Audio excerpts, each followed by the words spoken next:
Para configurar o enrutamento, unha vez que o temos instalado, vamos a utilizar a ferramenta de enrutamento e acceso remoto que se atopa dentro do menú de ferramentas administrativas.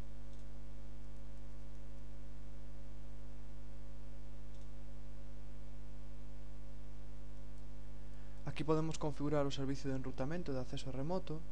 Entonces, se neste caso queremos crear unha ruta estática, vamos a acceder ao noso servidor e no protocolo IP versión 4 temos a opción de rutas estáticas. Clicamos co botón dereito para seleccionar a opción de ruta estática nova.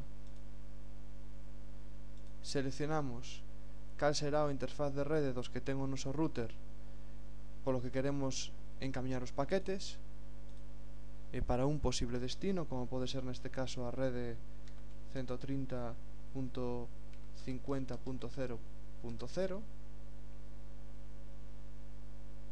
con unha máscara que neste caso pode ser 255.255.0.0, a que porta de enlace vamos a encamiñar os nosos paquetes, como por exemplo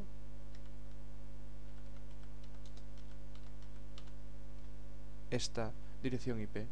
A métrica nos pode servir en caso de que teñamos varias rutas para un posible destino, para poder seleccionar cal vai a ser mellor.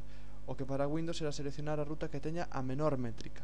Picamos no botón de aceptar para guardar esta ruta estática.